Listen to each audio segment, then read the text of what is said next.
Good morning. How's everyone doing?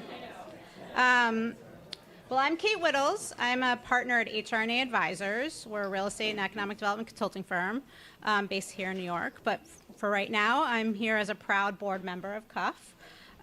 Thank you so much for everyone joining us this morning, and thank you to everyone who's online watching. The Center for Urban Future is a policy organization focusing on strengthening New York City and all its neighborhoods and really expanding economic opportunity for all New Yorkers.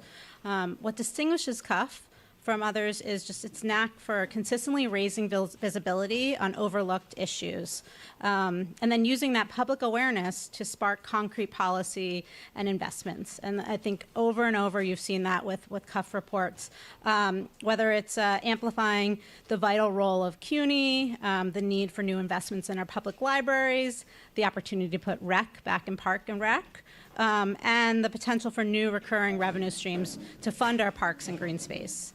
And with this forum and the policy report that'll be coming out soon, CUF is hoping to spark a new conversation, a really critical conversation about New York's natural areas. The city has more than 12,000 acres of city-managed forests, wetlands, streams, and other wild landscapes. Who knew? These remarkable spaces provide access to nature for millions of New Yorkers who really don't have access to go to hiking trails or the waterfronts in Long Island and Hudson Valley and beyond. These natural areas are hugely important for the well-being of New Yorkers and their communities, especially at a time when New Yorkers are more stressed, more screen-bound, and more disconnected than ever. But despite this enormous potential, relatively few New Yorkers are even aware of the city's natural areas, and access to them is highly uneven. We have a huge opportunity to change this conversation and more fully harness the critical opportunity that these resources provide for New Yorkers. I'm excited today for today's forum that will shine a powerful light on New York's natural areas and delve into what is needed to strengthen them and connect more New Yorkers to them. Thank you to our excellent speakers for being part of this discussion, and a big thank you to the Helmsley Charitable Trust for making today's event possible and supporting the forthcoming report on New York's natural areas. I'm thrilled to introduce our next speaker, Emily Fidok. She's an Associate Program Officer for the Helmsley Charitable Trust New York City program, and please join me in welcoming Emily.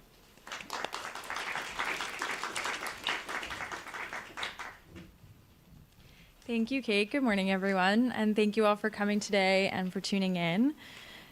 We are so pleased to support the Center for an Urban Future to discuss another one of their exciting new research reports on natural areas in our city.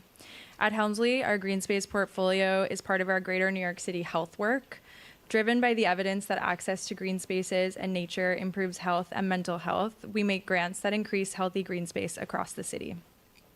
New York City has thousands of acres of natural areas and other green spaces, but not all New Yorkers are able to access them. Today, you'll hear about the research exploring barriers to accessing the city's natural areas and some of the great ideas out there on how to expand that access so all New Yorkers can reap the benefits of these spaces.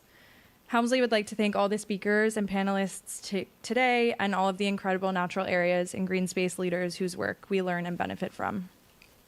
And we want to say a big congratulations to and thank you to Jonathan Bowles, Eli Dvorkin, and all the staff from the Center for an Urban Future for all of their thoughtful research and ideas and for hosting this event today. I'm happy to now hand off to Jonathan Bowles to take us into the rest of the program. Thank you.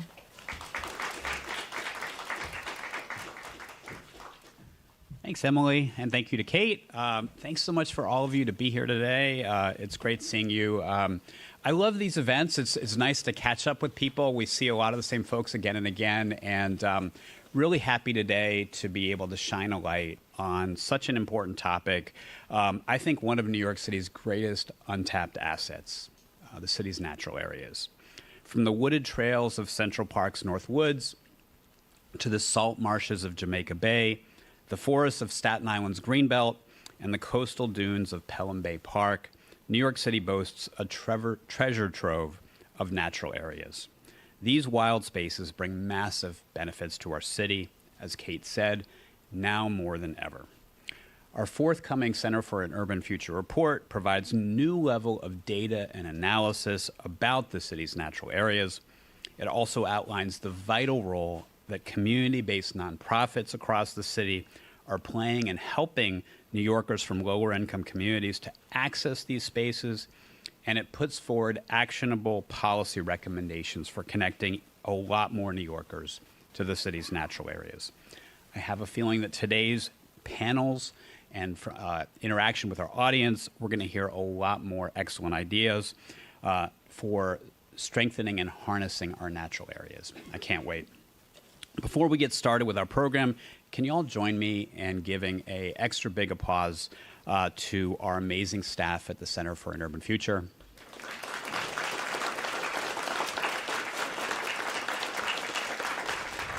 Not just the team that worked on this report that we have coming out in a couple of weeks, but all of the staff that worked so hard. We're just a staff of 8. If you've been to our events, we do a lot of them. We publish a whole lot of reports. So it's really a tribute to all of them that makes this happen.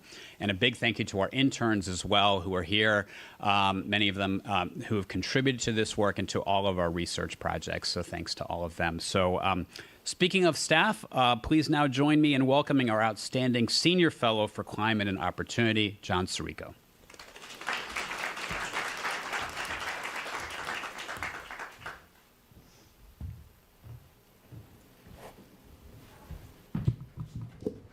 Thank you, Jonathan. Thank you, everyone, so much for being here on this beautiful Tuesday morning.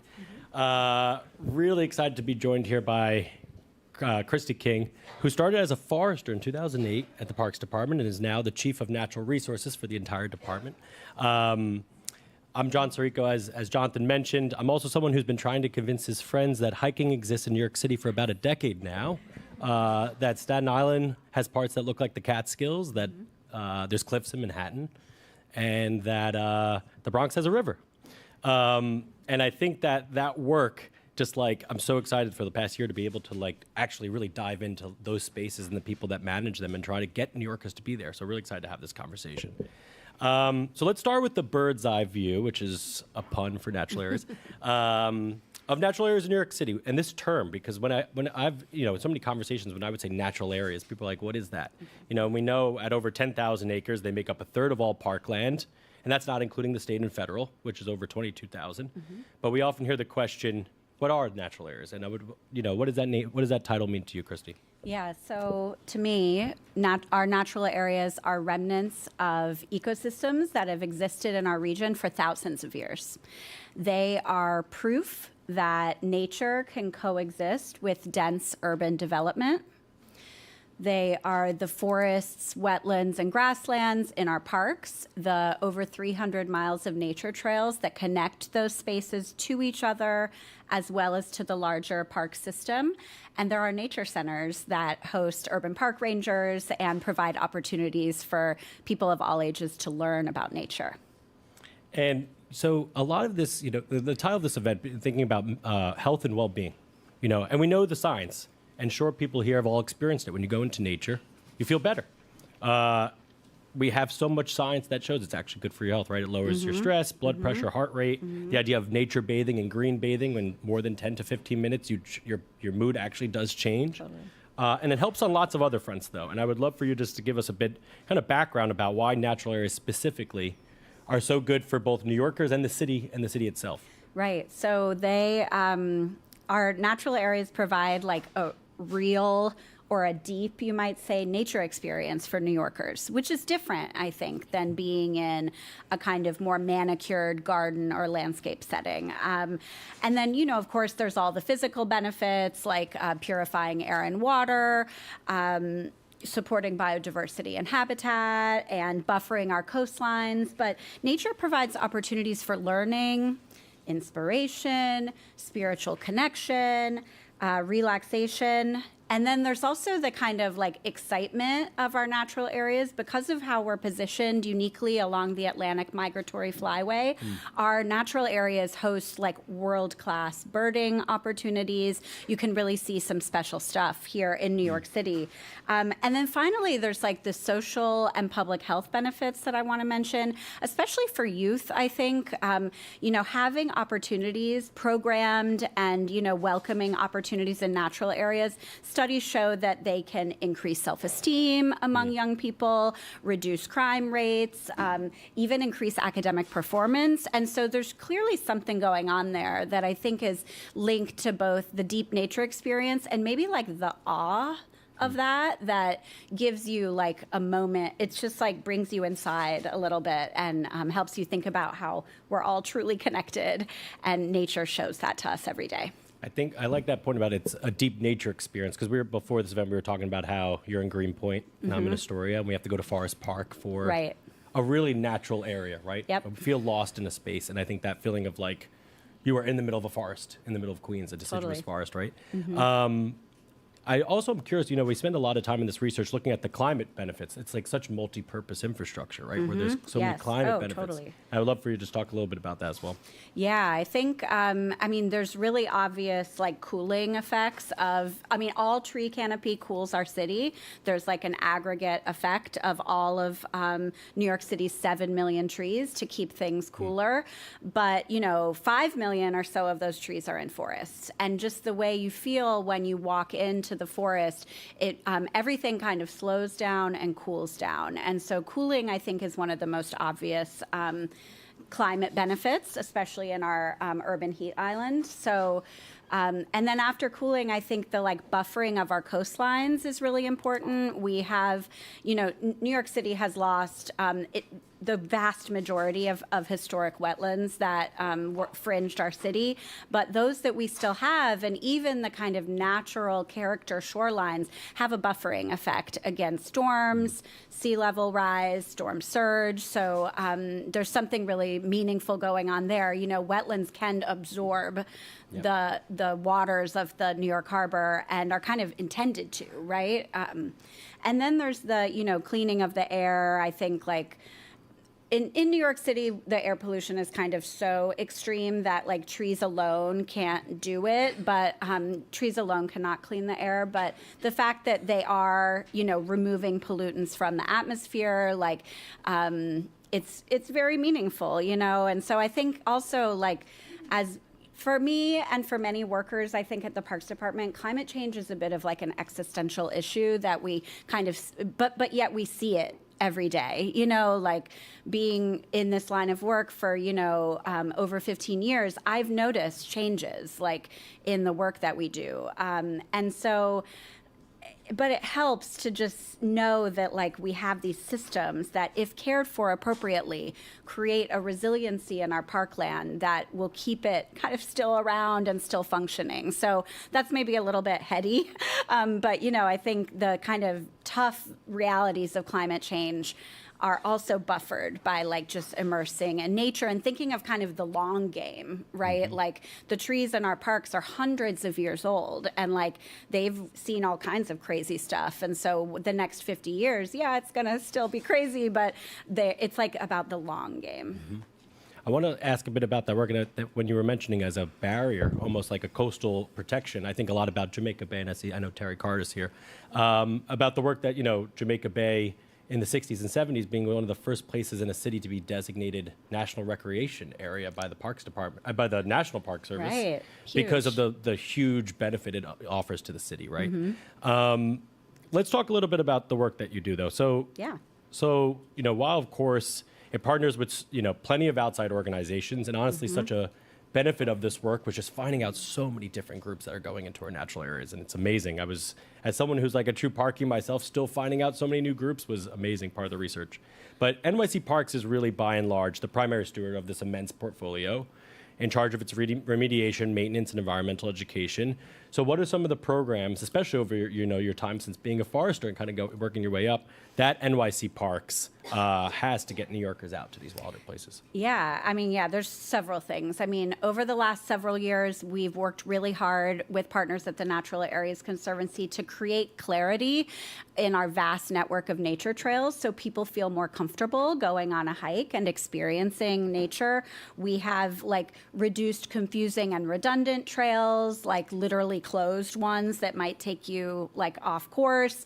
We've installed trail markers, and we put maps online for the public that you can go. If you just look New York City parks hiking trails, we have a whole landing page now about taking a hike in dozens of parks across all 5 boroughs. So that, my organization at Parks, the Natural Resources Group, has a long history of doing restoration work, like restoring and improving the natural areas. But taking on the trails, like shifting to that, felt like a really, meaningful effort to start bringing people in. Like, we're not just restoring these only for nature, we're restoring them for you too. Yeah. So giving people that meaningful experience.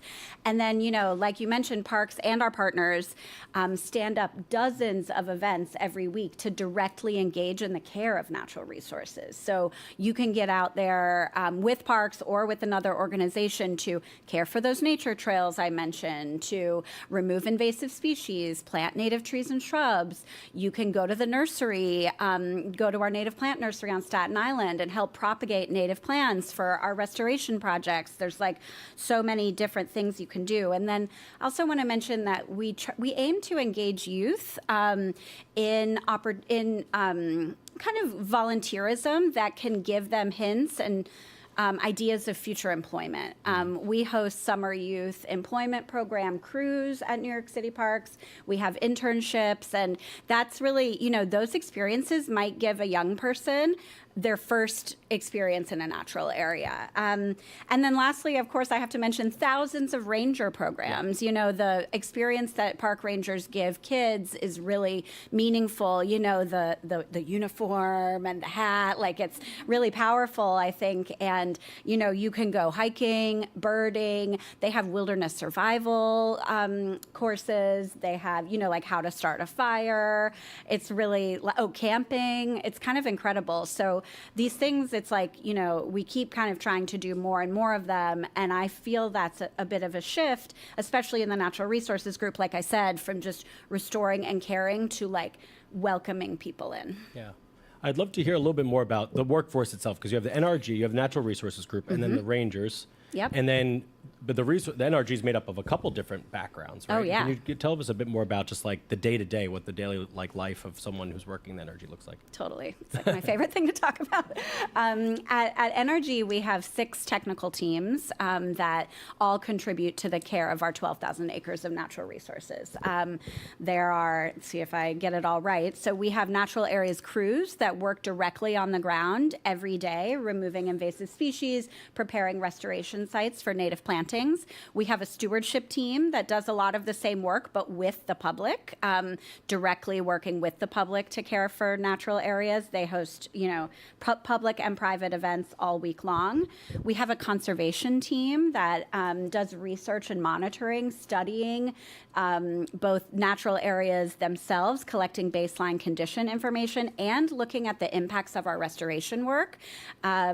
We have our Native Plant Center. The New York City Parks Plant Ecology Center and Nursery is on Staten Island. It is honestly the thing I've enjoyed learning the most about, because I didn't know that much about nursery operations, but I'm just so inspired by all that they do, from seed collection, seed banking and storage, propagation, and then just getting those plants out into the world, And then we have a natural resources design and construction team that builds capital projects, both to, restore on a large scale natural areas and create meaningful public access to natural areas. So we've done like outdoor classroom construction, boardwalk construction, greenway construction, all in sensitive natural areas.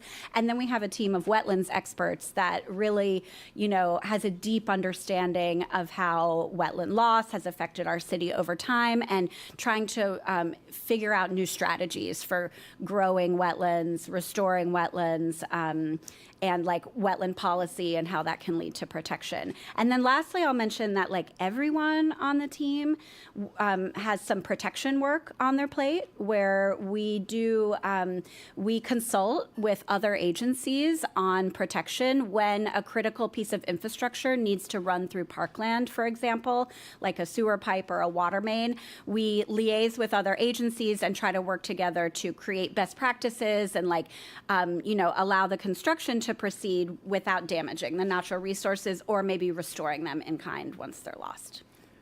It's like there was like a theme of exposure, just having exposure to these places, right? When you're talking about the Rangers before, also with SYEP in the summer classes. Yep. We were just talking about it earlier, me and a colleague, about how I just didn't have parents that were outdoorsy, so I just didn't go outdoors a lot. And so much of it's social, right? Like having the friends around you, the family around you, or just like your school or whatever it might be. And, you know, our research really found that there's still, you know, while we have such an abundance, there's still too few New Yorkers, especially low-income residents, that are not using them or not utilizing them. Yes. But so much of it is that they don't even know they exist, right? I know. I mean, again, I'm the friend that's like, we are going to the Bronx River this weekend, right? And my friends are just like, leave me alone. But like, our recommendations really look at potential places for more things like marketing, transportation barriers, youth education opportunities in schools, and ways to really activate these spaces more. And I'm just curious, kind of like, when you think about this at the Parks Department, where do you see kind of these barriers, and where else could there be opportunities to raise the awareness of this work? Yeah, I mean, since you mentioned transportation, I want to touch on the urban forest plan. New York City's very first urban forest plan just came out like a couple of weeks ago on Earth Day. Really exciting. And it, you know, it looks at the entire urban forest, all the 7 million trees, those which are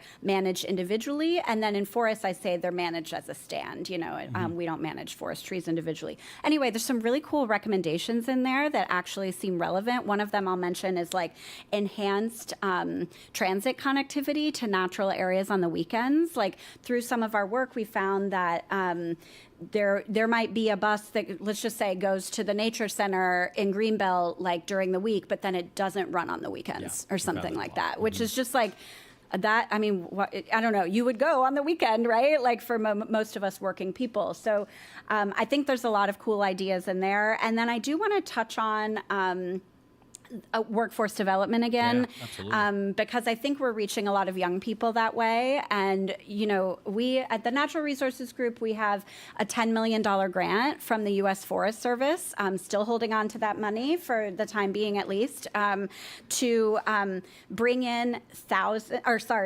over 100 interns over a 5-year period and actually give them opportunities for advancement in a 5-year period. Like you can come on as an intern, maybe working part-time, and then we'll have an opportunity for a full-time job, and then even toward the end of the program, opportunities for a supervisory level position. So we're having interns and summer youth employment program crews that can kind of come in and like move up, right? Like get that experience. So we're reaching a lot of young people through especially those summer youth employment program crews. And I'll say Parks in general hosts like hundreds of SYEP crews.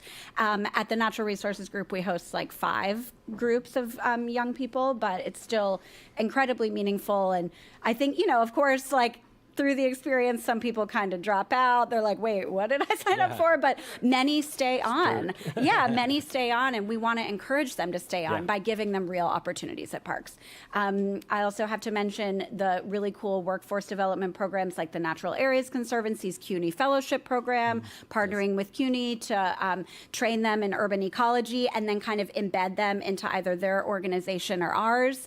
The thing I want to mention in all of this is like representation matters. And as we try to bring younger New Yorkers into our workforce, we're giving them opportunities to directly engage with communities. And like, I just think that when those communities are working with parkies who reflect the diversity that they see in their neighborhood, we're going to be more successful in bringing people in, right? So that feels really powerful. And then for the Rangers, like I mentioned, their kind of cool cachet of their uniform and the hat, like I think that there are opportunities and maybe more deeply engaging with New York City public schools. There are more...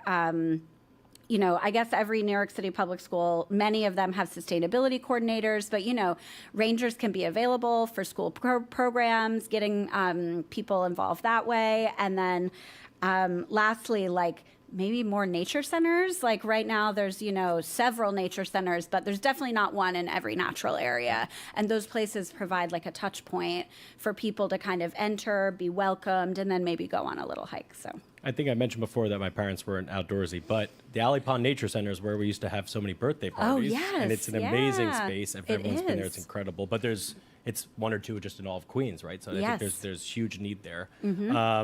I think also this point of workforce development, it's and we're going to focus a lot of our research on the workforce side.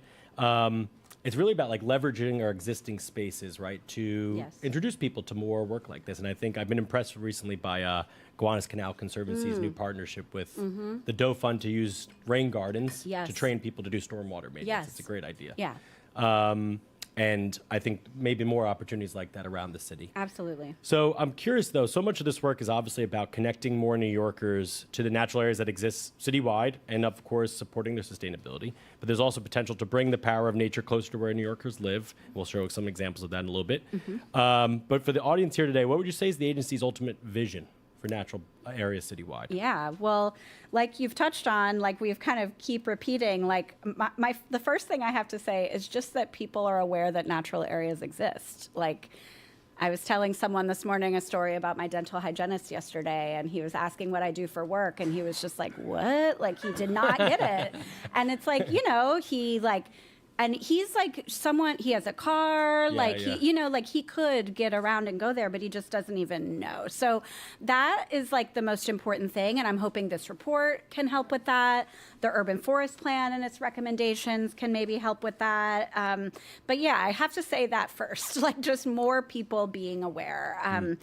And then, but our vision from a technical perspective is to, comprehensively care for our natural resources, have them be healthy and under a management regime that's matched to their condition. And in order to kind of pull that together, we've worked with the Natural Areas Conservancy over many years, almost a decade now, to create frameworks to care for our natural areas. So we released the Forest Management Framework in 2018. It outlines the basic condition of all forested natural areas and what resources are needed to bring them into a healthy condition and reduce threats. There's like a financial, request in there. It really says everything that's needed. And that report will be updated this year. It should come out later this summer, and just keeping that information like current, because condition does change over a 10-year time frame, and that might change like our vision or our recommendations for how to proceed in that care. We also have a wetlands management framework that does totally similar approach to looking at wetland streams, and has a bit more of like a policy angle for like additional protections that are needed, maybe from the state. Or federal government. I think, some of those have decreased in recent years, those protections. So, and then also like just what we need to do to restore, like the real hard numbers about how much it costs and what needs to be done. So those frameworks really, I think, comprise our vision for, the technical side of things, like how to care for the spaces. But really just more people knowing where they can go is so important, because why would anyone care about funding this work or moving into this career if they're not even aware that it's an option? Yeah. I remember this kind of coming up with transportation is almost like a vicious cycle. If you don't know it's there, you're not going to be advocating for more transportation. Exactly. Yeah. That point that you made, though, about the buses to the Greenbelt, where I have a lot of examples of stuff like that in the research, but also like it shows that it's beyond just parks. I mean, the buses aren't being run by the Parks Department; they're run by MTA and DOT. So it's like I heard this a lot with like sidewalks to even get to Ridgewood Reservoir aren't really existing, right? And that's like kind of state DOT. So it's like to show that this is much more of a citywide effort to really highlight these spaces. It can't just land on one entity to be able to do this work. Absolutely, yeah. Parks can't do it all. We really work within parkland, and but we, like I mentioned, we liaise with other agencies. We love to be at the table, just to increase the awareness and availability of the resource. I'm kind of curious when you talk about time. I mean, just like long-term planning, right? This is like forests that are hundreds of years old. I mean, Alley Pond has one of the oldest living thing in New York City, right? That tree that's like Alley Pond Giant. Alley Pond Giant, yeah. which I still have yet to find. I've spent hours in that park trying to I'll show you where it is. Okay, sweet, amazing. How do you think of planning like that? That's just such an interesting, especially as we remediate and bring these spaces back, which is Yeah. amazing to bring it back. How do you think of planning? It's really hard because, you know, the work of our city budget funding cycles, even the time of one person's career is like not really enough to truly, you know, be involved in every step of the way. So in our management work, we try to set up just support natural processes that in theory should proceed without intensive management. But it's really hard, kind of goes without saying, I think. And, you know, there's just constant threats in our urban environment to where, you know, something like, I don't know, for example, like there's invasive species in almost all of our forested natural areas that are outcompeting native plant communities. And then you have like compounding threats, like for example, on Staten Island, we have overabundant deer population that also eats both the native and the invasive plants. And so these like compounding threats make it really hard to manage for the long term. So we try our best to like mitigate the threats, put in all the pieces of an ecosystem or a plant community, like put the diversity there, and then a little bit of care and nurturing, and things can start to like function on their own, you know? So for example, one way that we do that in our forest plantings is we try to plant species, plant individual plants of many different sizes. We plant kind of larger trees like you might see on the street, and then we plant all the way down to little seedlings. And that's because like we want to kind of jumpstart that structural diversity that is most resilient to disturbance. And anyway, that's like one way we try to think of the long term and not like the immediate. But it is really challenging. And we've all, like those of us that work in this line of work, we can kind of count, you know, imagine how many trees we've planted or been responsible for in our career, but it still is like not enough when you think of like each tree should be living, you know, 100 years or more. And it really becomes more focused on like the immediate threat. So I feel like I'm getting a little bit rambly, but you know, we have to be responsive a lot, like reactive, and that makes it even harder to plan on a longer time scale. Yeah. So, you know, we're still caring for sites that we restored during the Million Trees Initiative, which ended in 2017. We're still trying to maintain those sites so they're successful. So that legacy of 1 million trees, you know, over half of them were planted in forested natural areas, like can survive into the future. So it's kind of funny, you know, you're just like, oh, done with that. Like, but no, like there's a lot of long-term care that has to happen. And then you also want to be restoring new sites and caring for the big healthy trees. It's really hard. And it's another thing like climate change, it gets to feeling existential sometimes. Yeah. And I imagine also there's an aspect of human development, right? Like the deer in Staten Island are running away from new housing or yeah. So how do you contend with all those? Oh, yeah. It's so complicated. But, you know, I have to say, like, as someone who studied, you know, plant ecology in college, and I, like, those of us that work in urban ecology, like, we do so because it's really interesting. Like, when you add people into the mix, that's when it gets really exciting. And just, like, but also, like, harder because, like, it's so impossible to tease apart all the different things. But that's what makes it fun. Like, it's really, like, a fun problem to try to solve for. Okay, so thinking about that point, I know when we were talking, you know, this is my last question too, about just like when we spoke a week ago, we were talking about like what is the crazy, like what is a place that you feel like every New Yorker needs to know about or an experience? And you were mentioning foxes. You've experienced a lot of foxes. Yeah. I spent a lot of time in London, so I know the fox as well. Oh, they have them there? Oh, they're like just like in the they're like the city? squirrels of London. There's foxes everywhere. Crazy. And they don't like them, and I think they're amazing. But They're predators. Yeah. Anyway. I'm curious for you, what is one lesser known wilder part of New York City that you think everyone in this room needs to know about and visit, and why? Oh, yeah. I mean, it's so hard to answer that question because I'm like, go everywhere. Like, you should start here and then go there and then there and then there. But personally, the place where I feel most removed from the city is on the rocky shorelines of Pelham Bay Park, specifically in Orchard Beach. If you go swimming at Orchard Beach, you can hike just north of there into Hunter Island, which has some of the largest oak trees I've ever seen, hundreds of years old. And then there's this little kind of like stepping stones boardwalk that's only really accessible at low tide. And you can kind of hop, skip, and jump over to Two Trees Island, which is, again, little small rocky island, but with like tiny wildflowers, big trees, and it truly feels like you're on the coast of Maine.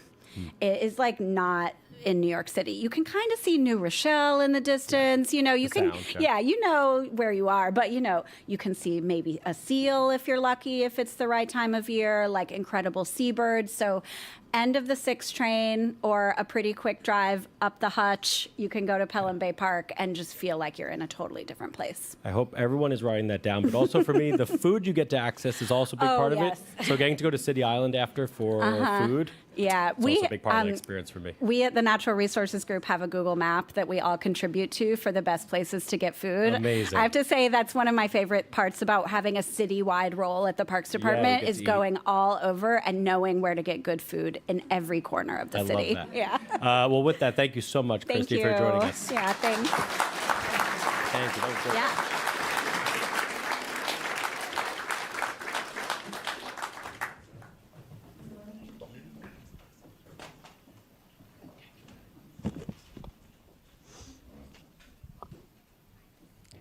Thanks again. One more round of applause for Christy King. That was great.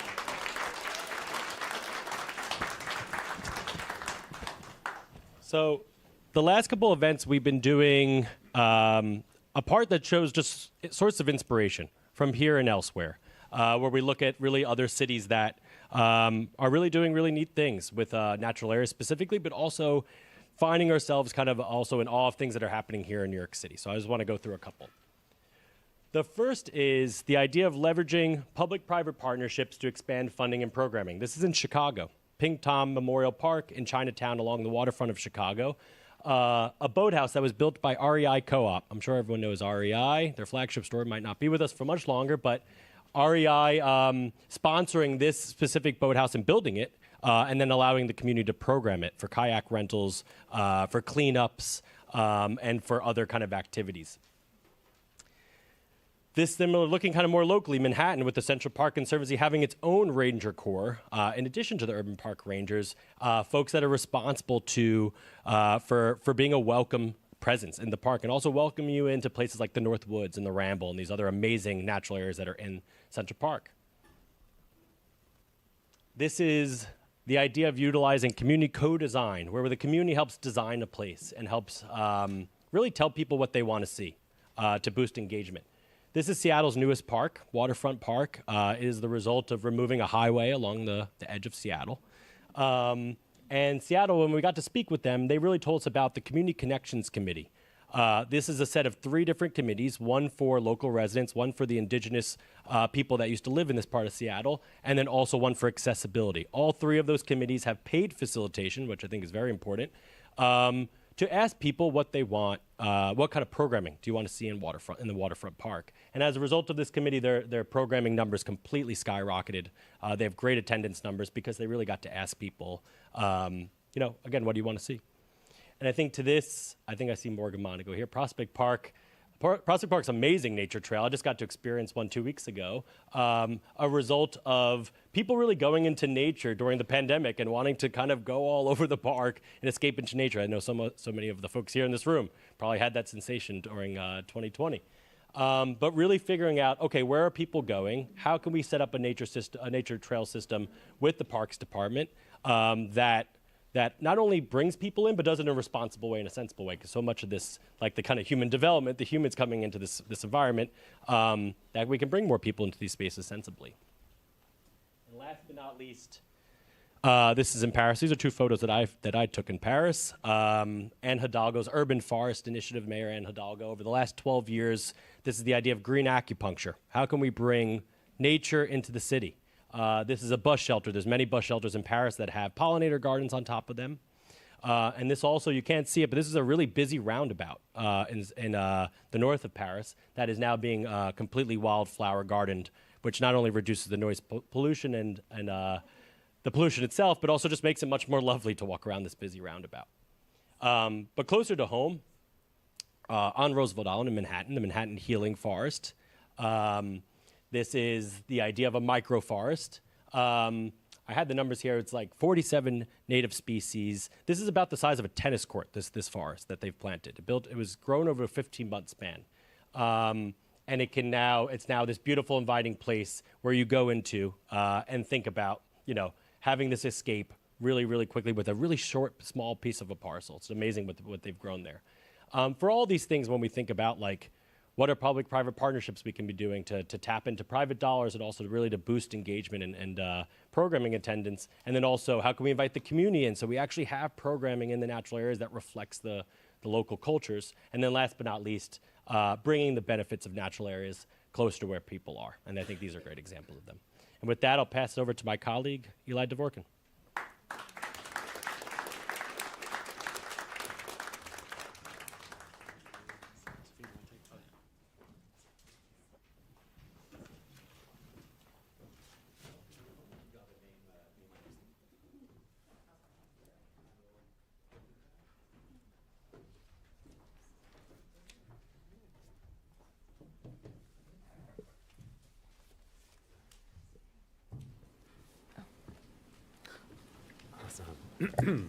Well, good morning, everyone.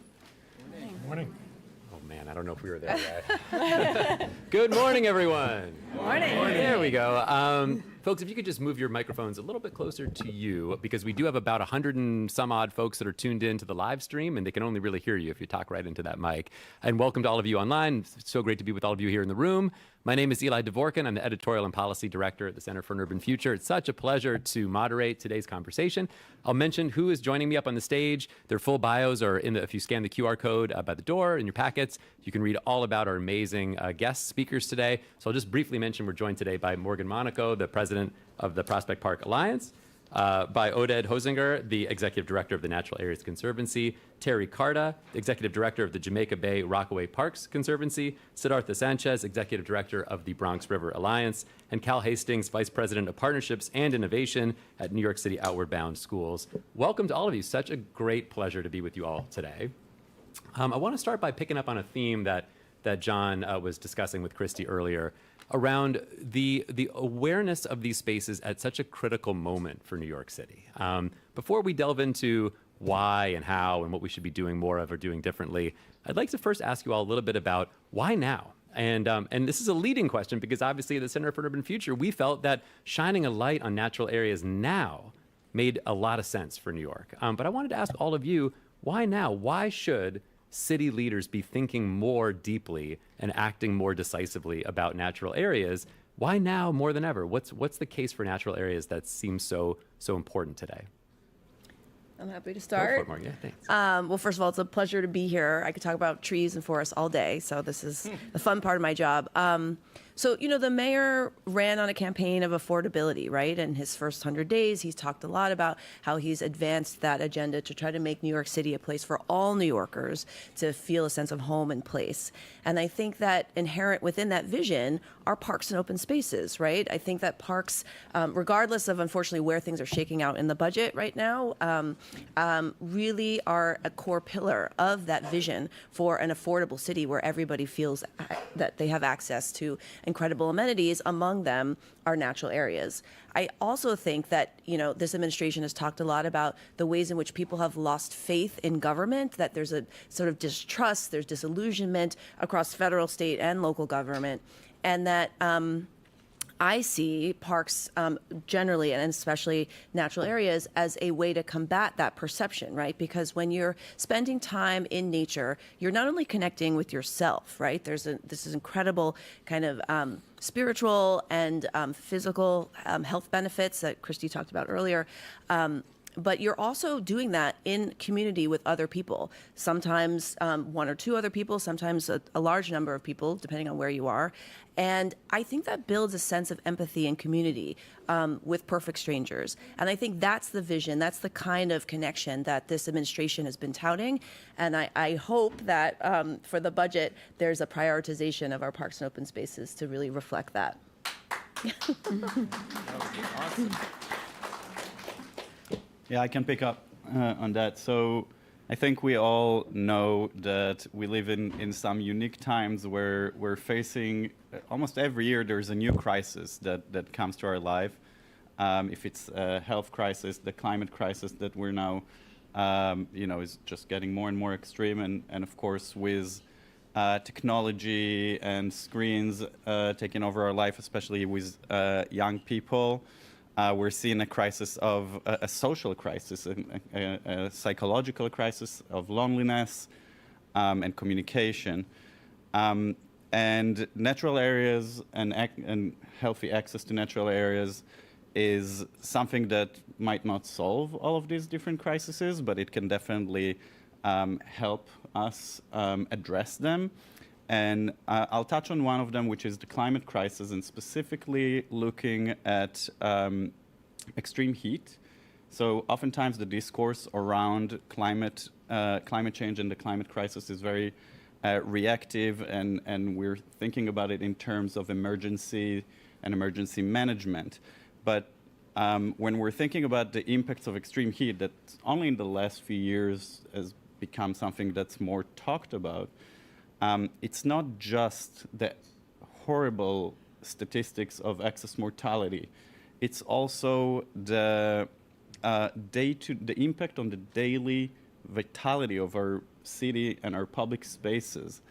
And so, we have solutions like supporting people who can't afford air conditioners or cooling centers, but natural areas, which oftentimes we can see are more than 10 degrees cooler than the built environment, simply provide spaces where you could go outside of your home during those extreme heat days and not just respond to it by staying in your house or in air-conditioned cars and spaces, but actually experience public space, meet other people that you wouldn't meet otherwise, have those random experiences that happen in the public realm. So thinking about it as really critical resilience infrastructure for daily urban life.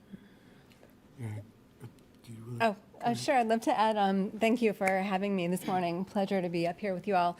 I'll plus one, both of you. And also, I want to kind of add this, like the sense of the importance of IRL, experiences in nature, and kind of rekindling the sense of awe and wonder and connection to what we're part of, right? This coexistence with nature, that we're not separate and apart from it, but we are a part of it. And as Christy said, the excitement of being able to work and experience nature in an urban environment in particular, that like the shock, right? The wonder and the awe that you can see migratory pathways right here in the city, right? You can experience nature and connect with it very directly. I think is really important right now, kind of picking up on what Oded and Morgan said. Thank you. Thanks. I wanted to echo as well some of the resiliency comments that were made. I think for us and the opportunity that we've seen with natural areas is really building the social resiliency of our communities, particularly in a moment where low-income communities of color are being targeted. Stewardship is not just caring for parks; it's caring for what you own, essentially, caring for your community in a real tangible ways. Natural spaces, natural areas give so much to our communities that connecting with those folks, providing opportunities for that stewardship to happen also goes deeper than the green spaces, the natural spaces. It allows folks to build with each other, to build community. We see oftentimes folks get engaged because they care about the space, but ultimately they are seeking connection with like-minded folks. And now, just as in COVID, I think that's more important than ever. as our communities are targeted, as environmental justice work is targeted, to have folks come together and stand up and acknowledge their power, not just to clean the park, to plant the trees, to remove the invasives, but to push back against policy, to push back against plans that are harmful to the community, that impact their parks, that impact their neighborhoods. I think is the opportunity in this moment that we're leveraging and scaling in terms of our volunteer program and our engagement with local communities. Thank you for inviting me to be here. I really plus what my colleagues have shared. I would offer that we're really faced with what I think is pretty widely known as an adolescent mental health crisis. We work daily in hundreds of schools across the city, and the reality is our kids are not okay. And we know, and Christy was talking about it earlier, that one thing that we can provide is the very, very well-researched positive impact of being in green spaces. And we know from Outward Bound's perspective, there's a real positive correlation between that sense of well-being, we like to call it joy, that we see expressed in young people. The greener the space, the wilder the space, the more joy. And it gets expressed in so many different, really beautiful moments of running, laughing, gambling, skipping a stone, setting your back against an old tree and having a sit spot and reflecting for 15 or 20 minutes in quiet. Like beautiful, beautiful, beautiful anecdotes to the real serious pressure and stress that our young people are under in our city. And I think it's really an obligation for us to think about this. Yes, it's about access to natural spaces, but it's really about youth development, education, mental health, and public health. Yeah. These are all, I think, really powerful points that help to build out the case for why natural areas, and also why now, and as Cal mentioned, we see in the data the significant increase in self-reported mental health challenges that New Yorkers are experiencing since the pandemic. And while many aspects of the pandemic feel as though they've receded, the persistence of those mental health challenges has not. One of many things that has shifted fundamentally over the last few years, where we haven't yet found ways to put that cat back in the bag. We still have to grapple with the consequences of these challenges that have really grown. And I'm struck by that vision you shared, Cal, of what it would feel like for every young person in New York City to spend 15 minutes quietly with their back against a powerful old tree. And I want to ask about what it would take to realize that vision. But just before we get into that, building off those examples, Cal, I'd love to ask all of you, or as many as you would like to contribute, maybe we could have a couple minutes of story time right now. I'll put on my librarian hat. We do a lot of work about libraries at the Center for an Urban Future. Could you tell me a story about someone that you know, someone, a participant in one of your programs, perhaps, what it's meant for them to experience nature in the five boroughs? I'd love to just hear a couple of examples that maybe bring it home for folks, because we know that I think part of our goal here is to elevate the profile of our natural areas. I think part of doing that is to elevate what it means for people, that it's not just about the importance of the ecology, of that is obviously vitally important, but it means so much to the New Yorkers who are actually able to spend time there. So I'd love it for whoever feels like sharing. Tell us a story. I'm happy to. Go for it, Morgan. I promise we're not going to go down the line for every question, but please do. So in Prospect Park, we have a large lake. We have an entire water course that all drains into a beautiful lake. And when I first started in my role about 3 years ago, I went on a tour of the lake. We have a couple boats, and we kind of monitor the water quality of the lake and report to DEC every year. And in my kind of boat ride, I came through the low water bridge, and I saw a family approach the shore. So first of all, being in a boat, looking at a forest is a completely different perspective. So you see things in a completely new way from the kind of vantage point of the water.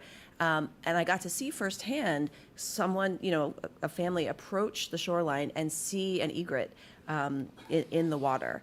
And just to see their face transform, right? There's this, use the word wonder, right? There's this joy, there's this wonder. of experiencing wildlife in one of the biggest cities in the entire country, if not the world, is really magical. And so in that moment, it crystallized for me the value and the importance of the work, not just to preserve the wildlife habitat for that egret and for all the other plants and animals that live in the park, but also for, you know, our communities or the human connection to those plants and animals. So that's my story.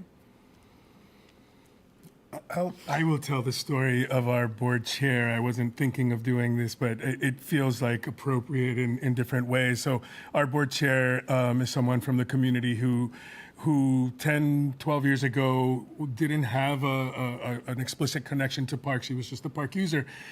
She now is the head of several Friends of groups, including the Bronx River Alliance's board. And, you know, the process, that continuum for her started with engaging her children and engaging, you know, her children with programming and herself with events that we held.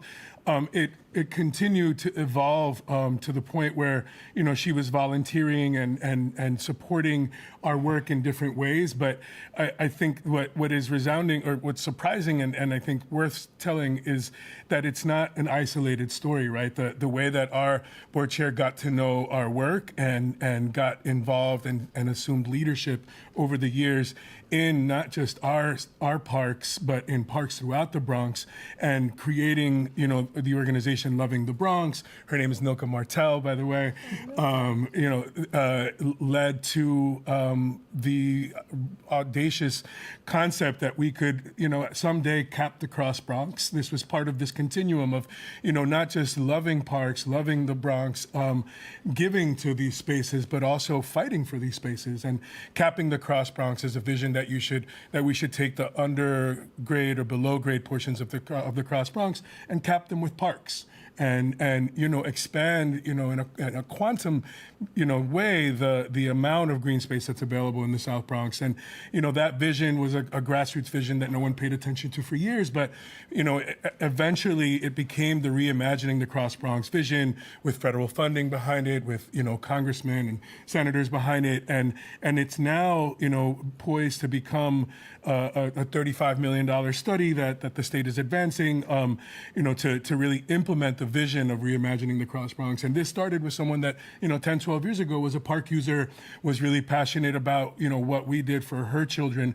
But, you know, along the way, you know, with the relationship that we had with her and that other, you know, folks had with her, was able to cultivate that leadership in a way that I think is possible for every, you know, New Yorker. You know, I think that story to me is always really powerful. And there's different examples of that in our ecosystem, you know. Yeah, I would offer a story that is one of many of a crew of students from high school students from Wheels, Washington Heights Expeditionary Learning School, who had an opportunity to spend the day on what we call a Crew Connect program in Central Park, and they orienteer around the park and navigate on their own and find spaces that they want to be in and do a lot of cool team building activities and initiatives. And they found themselves in the northern part of the park, in the North Woods. And you know, when we talked to the young people about like what they really valued and experienced about the day, this recognition that like phones are really important. It's real. They're not gonna just disconnect with them all the time, but having some space to be away from their technology, and most importantly, having an environment that's different and unique so that they could reconnect with each other, just as human beings, sharing an experience away a little bit from everything else. And probably most poignant for me is the recognition that students in that kind of opportunity get a chance to redefine themselves, that their peers can say, gosh, you know, I never knew that Johnny was like, really knew something about the woods. Or like, you know, Samantha, like, actually is really into birds and can identify them. So like it gives a chance for young people to actually reposition themselves socially. That's really powerful. And also this, like, the other side of that is the awareness of young people expressing like, we didn't know that this existed. We've never been to Central Park before, which is really powerful, and I think such an invitation for the work that we're talking about today. I love that. Oh, go ahead, Terri. Oh, I saw leaning in. No, go. Absolutely. I was just going to add another story from a workforce development please. perspective. A colleague at Jamaica Bay-Rockaway Parks Conservancy, Anil Pasram, who, kind of adding on to the experiences my colleagues are all describing of like early exposure to time in nature and natural areas. And as a young adult, had an opportunity to do a kind of a work crew situation with Jamaica Bay-Rockaway Parks Conservancy, but moved on from that to Student Conservation Association. And at the time, 4 years ago, we were building our Jamaica Bay Wetlands Fellows. We knew Anil, we knew that my colleague Elizabeth, knew he was capable and he was the one, right, to bring this program into fruition, build this program from the ground up. And now he's running restoration projects and stewardship initiatives, collaborating with colleagues in all the city agencies, and restoring and caring and stewarding and turning. Now it's like this multiplier effect of turning new young people, young adults, onto experiences in nature as a potential viable career path. And even if they don't all end up working in natural areas, they go on to be, firefighters or work in a bank or whatever it is, that exposure, that deep connection to the natural areas, is kind of born from Anil, and that multiplier effect, I think, is the point that I was trying to make, here as a career path. I love that, Terri. I mean, you've all kind of put forward some beautiful examples of what can happen when New Yorkers actually do experience these wild places. So I want to talk to you all a little bit about why they don't. And I think our research makes this very clear. Our forthcoming report shows, for instance, that about 2 million New Yorkers don't live within walking distance of a natural area at all. Nearly half of all New Yorkers, are not, not within a close proximity. And more to the point, our research shows that fewer than 5% of New Yorkers are actually experiencing these natural areas in any given year. And the real number is actually probably even lower, because many of the folks that we're counting there are repeat visitors. They're the super users. They're going all the time. So what can we do? What is driving this access gap when it comes to keeping New Yorkers' awareness below where it should be, to making New Yorkers feel like these spaces aren't accessible to them? What are the biggest barriers to actually expanding the visibility, the awareness, the access in New York City today? Yeah, I can take that on. I think when we're thinking about the main barriers keeping this challenge that we're facing with bringing more New Yorkers and helping them feel more connected to these spaces, there are the physical barriers and there are the perceptual barriers. And also, they work in different circles. So some of it are both physical and perceptual barriers within the natural spaces themselves. Some of them are on the edge of the forest or the wetland, and the kind of like that connection to the nearby neighborhood. And then we also have both physical and perceptual barriers that are citywide around the identity of New Yorkers and where natural spaces take part of that urban identity. I'll touch on the barriers that we see within the natural areas themselves. We talked here about that sensation of being lost in the woods, right? Which is such a wonderful thing to feel.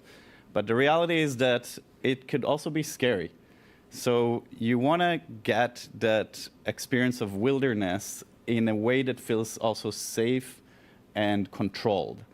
And a big part of that is our trail system, ensuring that people can feel like they're getting lost in the woods, but they also know how to get back, and that they feel safe, right?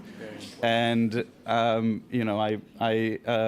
live in Astoria as well, and you could get lost in the streets there just because of the street name sometimes. So it is an experience we have citywide, but it could be much more scary when it happens in the woods.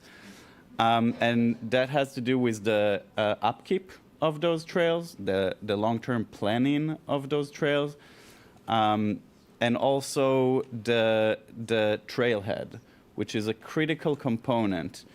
The trailhead is the connection between the local neighborhood and the trail system. And we can definitely upgrade our trailhead system, ensuring that we have proper signage that addresses the different languages that are spoken in the nearby communities, that gives us an idea of what is it that we're going to experience when we enter this natural area, what habitat we're going to see, what's the history of that space, wayfinding, and also some of the restoration work that Christy spoke about that's happening throughout our city. Signage can help us understand what is happening. Now, a lot of the signage that we see now in parks is what you shouldn't do, what activities you should avoid or are prohibited. But we want to create a system that invites people to, in a positive way, to recreate and to engage with those spaces so they can get lost and feel safe while doing so. I would build on that sentiment, and like there's definitely many kind of structural barriers, safety, permission slips for kids in schools, transportation has been mentioned, signage. But we come back to this idea of young people and community members feeling a sense of belonging, that this is their space. It's not a luxury, it's not a nice to have, but it's actually their right. And how do we, and I heard a lot of examples earlier, and I think there's lots of examples from the organizations in this room, how do we make sure that there are trusted adults or near peers that come from the same communities that our young people are living in, coming from, who can kind of help support them in really understanding that this is my space too. I belong here. And so I want to, and it's not going to be for everybody, but to have that exposure.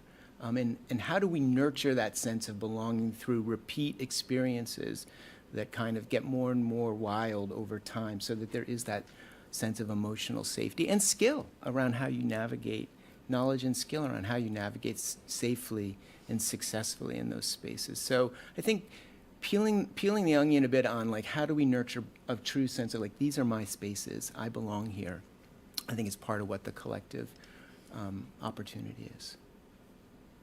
Any other thoughts about the key challenges that need to be addressed in order to actually expand the access piece? And I think about this also in terms of, we've been talking as a city about our growing affordability crisis. These spaces have the virtue of being free, and so the barriers that we often think about, the cost barrier is the one that often comes to mind first.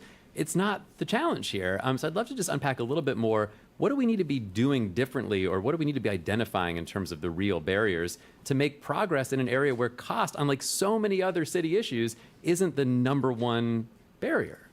So, yeah, I'll add, I agree with what my colleagues have said in terms of the sometimes physical barriers. There's fencing or there's signage that isn't welcoming and actually, is the opposite. It says don't. In addition to that, I guess there's two factors. One, in general, I think that with the kind of distrust in government, it helps for especially communities of color who have been marginalized or harmed by government. It's really important that people see themselves in those institutions, right? And so I'm proud to be the first Black woman to take over the helm of the Prospect Park Alliance. I'm one of the few people of color in a leadership role in parks and open spaces. Thank you. So I think that moves the needle a bit. And I think workforce development training programs that help to create an on-ramp, a meaningful opportunity for people who traditionally have not been invited or have a seat at the table entering into the field of urban forestry or natural areas restoration, climber pruner programs. I think those programs are really essential to making sure that people can see themselves in the roles of stewarding these spaces. And then lastly, building upon what also was shared in terms of credible messengers, we identified that some of the communities surrounding the park didn't feel safe coming into some of our natural areas because they were worried they were going to get lost. Olmsted really believed in the power of getting lost in nature and designed paths such that there were kind of optical illusions and you didn't actually know where you were going to end up.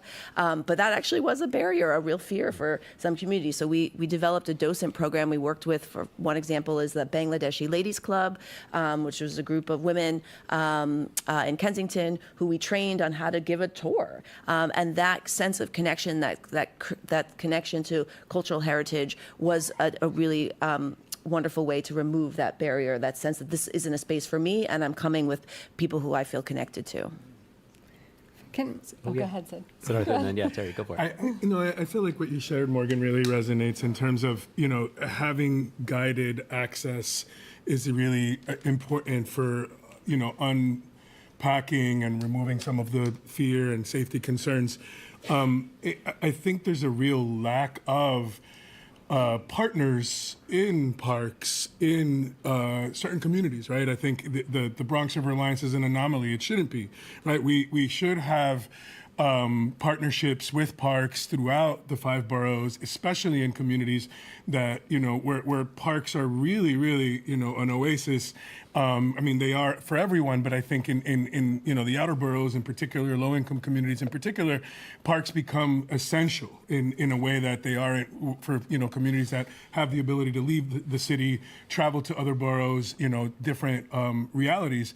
And, the kind of equitable distribution of resources, the support for these private partnerships with parks and open spaces, whether they're friends of groups or conservancies or alliances, I think is critical for creating that guided access, that programming, the infrastructure, the social infrastructure that makes it so that folks, are able to explore for the first time with a group or with an entity and then bring their friends the next time. And, now that they know the way, young people in particular are pretty bold around, following and guiding each other, but you need that initial contact. You need that network of people that are in the park regularly for folks to say, ask a question, ask for guidance, or connect with opportunities. I was also going to say something about programming, but I'll add on just that the power of programs, right? Giving people a reason to come to the natural areas. We don't always know that they're for us. They're not only for nature or preserving wildlife habitats and so forth, that there are these amazing opportunities to connect and hike or birdwatch or go on a trail ride or whatever it is. So creating those programs, whether it's, as a nonprofit organization or partnering with the agency, giving people a reason to go, but also we need to then support people getting there. So, while we can't overnight change the bus schedules, right, or routes, we can advertise how they exist right now, how people can get there on their own, advertise in our marketing in a positive way, pack a lunch, right, make a picnic out of it, because there's no food available there right now, but pack a lunch, it could be really fun. If people know, what we don't want is for people to be surprised and get there and oh, this is really far, and oh, there's no food, oh, there's bugs, right?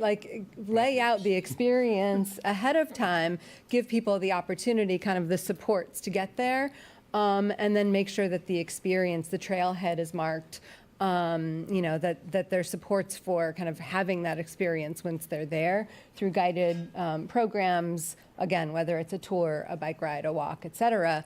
Make that experience the best that it can be, especially for somebody having that introductory first time. And then they'll be like John and bring all their friends back on the weekend. Yeah, I love that vision. And I think part of what strikes me from our research is that so much of that sense of comfort and belonging begins so early in a young person's life. And this is true of almost everything in our society. We write a lot about computing education at the Center for Urban Future. Same dynamics at play. You feel that sense of belonging by the time those attitudes form as early as elementary school. And by the time you're given opportunities to opt in, whether it's computer science or spending time in nature, you've formed an opinion about whether that's for you. And so, I know several of us on the stage are parents of young kids. Many of us work with school-age kids, or both. And so, Oded, I know you and I both have a 6-year-old and a 3-year-old. I think my question for you is, can you take them on a Saturday morning into the forest so I can sleep in? Wait, no, hold on. It's, We'll wait, take shifts. Well, maybe there we go. We can do this communally. No, my question is really about how do we start to build that culture of belonging in nature early? In our report, we talk about the idea of a nature for all NYC. I mean, we're thinking about things like computer science for all New York City, which has built over 10 years the infrastructure to put computing education into all of our schools. We think about more recently swim for life. The goal of every second grader should actually learn how to swim. What do we need to be doing if we want to make sure that young people, that children and their families obviously feel that sense of belonging early on? What are the things that you all are doing that you think is working? What are some of the things that you think the city should be doing that maybe we haven't gotten there yet? If I can throw in one thing. So we work around Jamaica Bay with city, state, and federal agencies. And the National Park Service has a program. It's actually not just NPS, but the National Forest Service. But it's called Every Kid in a Park. And it's an educational program, right, that's targeted to fourth graders. Every fourth grader in the country to get out into a national park. And this program is obviously focused on national parks, but I think it's an interesting and useful model for New York City. And then what the National Park Service does is that after that fourth grade class goes to a national park, whether it's given to them by the National Park Ranger or by us as a partner organization, they get a national park pass for the year. So they can go to every and any national park in the entire country. Their whole family gets a pass. Now, we don't have that same kind of like ticketed, system for our city parks, thankfully. But something that gives them like a passport or a reason to go, kind of an encouragement, like a push out of the nest, so to speak. And it could start with one grade band, right, that's studying environmental science or something like that. So, as you mentioned, I have two boys, 6 and 3, and there's a lot of energy that they contain. And we see how in the built environment, walking with them down the street, you constantly have to make sure that they just want to play with everything, right? They want to throw rocks on a car or pick up something from the trash, but actually, once I take them to Forest Park or to any other natural area, you see that it's just so embedded in them. They're looking to pick rocks and throw it into a pond. They're looking to see a cool leaf and play with it, right? So I think that it's really that experience for children in natural areas is something that I feel very much connected to. I started my career in outdoor education, working with kids as young as 3 years old in those natural areas, and investing in them and in their right to experience natural wilderness is also a key gateway to get their parents into those spaces and to have their parents and their family and friends feel the sense of belonging there. Now, when it comes to what we can do, we can think about, cool, flashy, new initiatives, but the reality is that we don't necessarily need to reinvent the wheel here. And Chrissy spoke earlier about the Rangers program. I think that we need to triple down on our investment in our park rangers. They are the key liaison to our communities and to developing those local community partnerships. And those partnerships could be with youth organizations, with senior organizations, but also with younger generations, the younger kids, and the organizations, the schools, the daycares that work with them. I think that we have great programming already, but we simply need more public and private investment to grow that programming. I was going to add schools to the mix. It feels like that there's the informal connections to natural areas, I think, was a part of my early childhood, but I that probably would have been strengthened, and I know I would have benefited from using natural areas as an outdoor classroom, making the connections of science and biology and chemistry to the river, to the parks, to the threats to our natural areas. We bring about 1,000 young people, with schools, field trips, out on hikes, out onto the water, out into different ecosystems, and we build, before and after kind of curriculum support for educators to do that in a way that isn't just a one-off. And I think, the young people that come back year after year, the classes that come back year after year, you can see the connection shifting over time, the interest.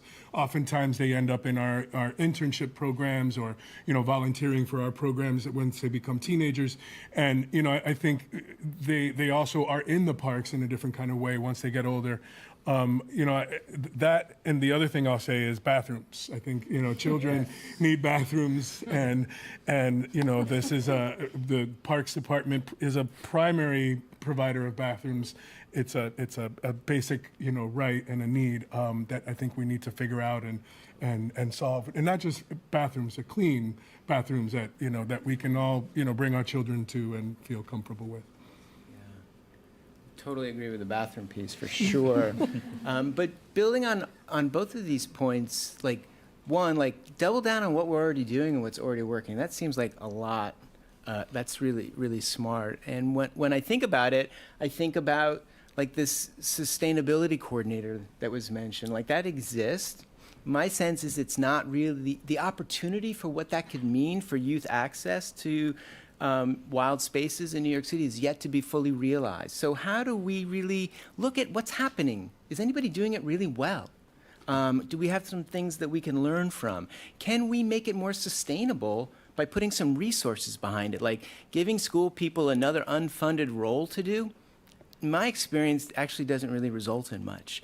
But if we can put some money behind it and some structure and support, then we could see those sustainability coordinators maybe forming youth outdoor-led clubs that could be the trusted peers that could take younger students with adults into some of these spaces. So I think it's really worth exploring how to build on the sustainability coordinator. And then in a similar vein, we have this incredible opportunity with the State Department of Education's rolling out of the new graduation requirements, Portrait of a Graduate. That Portrait of a Graduate is going to ask our young people to demonstrate real-world skills, critical thinking, communication, civic engagement. What a wonderful opportunity to think about schools, our nonprofit infrastructure, our parks infrastructure to come together and create nature-based intensives. Maybe it's forestry and climate resilience, 2 weeks with a really clear end product that demonstrates knowledge and skills. Or maybe it's youth mental health in natural spaces where young people go really deep on the psychology and the science of being in green spaces and then put together a policy recommendation. I think that could be a way that we could be leveraging things that are already happening in service of this broader goal of increasing access to natural spaces. Yeah, those are great directions, and I know I started talking about very young people, but obviously this applies across the board in New York City with those awareness and access gaps. So I'd love to ask you all, maybe just sort of lightning round style, one more idea from each of you around expanding access and participation in our natural areas in New York City. Could be focused on a specific population or a specific neighborhood or something you think should be happening citywide. It could be about scaling up something that's already working, but maybe Morgan, I'll tap you in first, if you don't mind. But I'd love to hear from everybody, one more kind of idea of yours for expanding access. So we're about to pilot a kind of mobile environmental education program. Right now we have most of our programs centered in our nature center at the Boathouse. We have a number of exhibits and we engage with families as an entree point to exploring the natural areas surrounding the Boathouse. We had a lot of conversations around who do we serve, right? And a lot of our population, our usership are people who live within 10 minutes of the park. But we noticed, of course, that over time there's been a lot of gentrification, especially on the east side of the park. And some of the families we used to serve have moved farther and farther east. And so we talked about how could we get some funding support to help.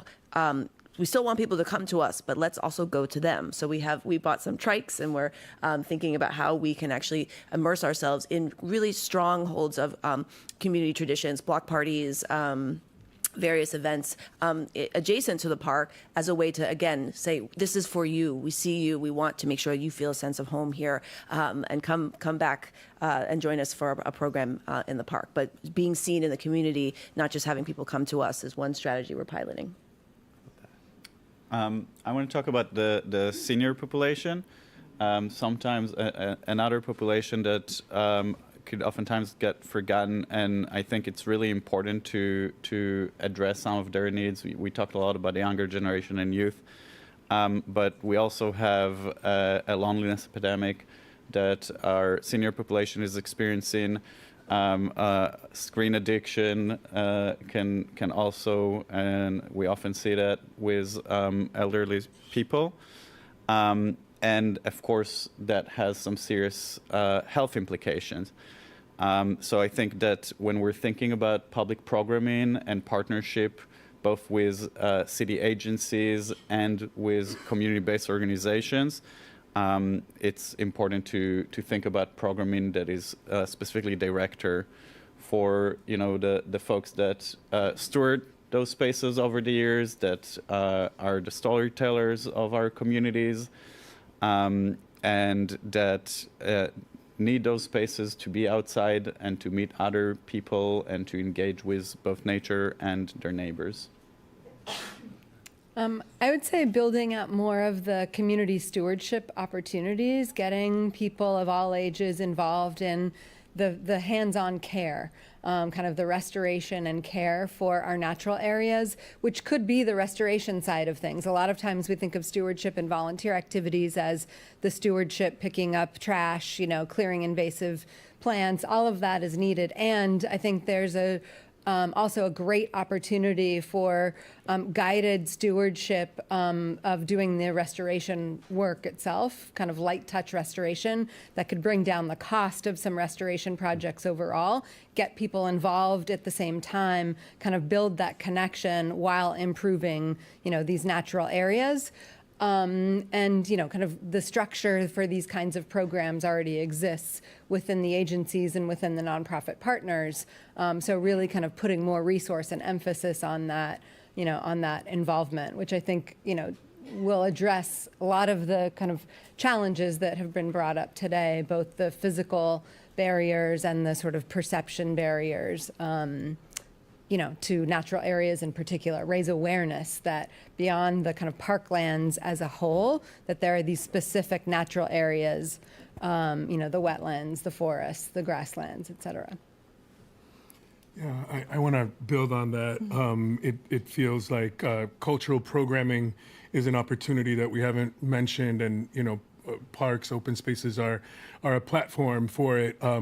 In particular, programming that connects people to the nature in parks, like stewardship.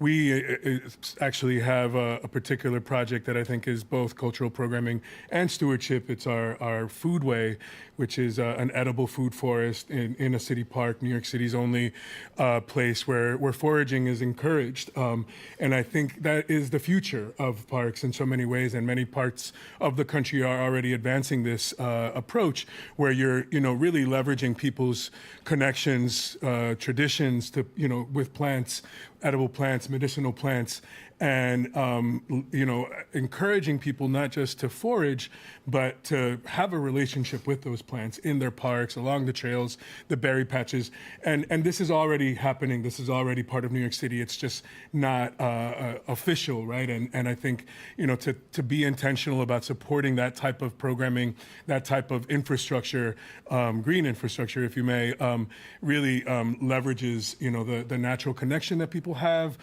strengthens the relationship, right? You're basically sharing that plants not only provide oxygen, but they provide food, they provide medicine, they provide tea, they provide herbs, and they're in the park and they're free and they can be managed in a sustainable way if done with guidance and information. So yeah, just naming that as a foraging policy for New York City as something that could improve access to parks. Love that. Yeah.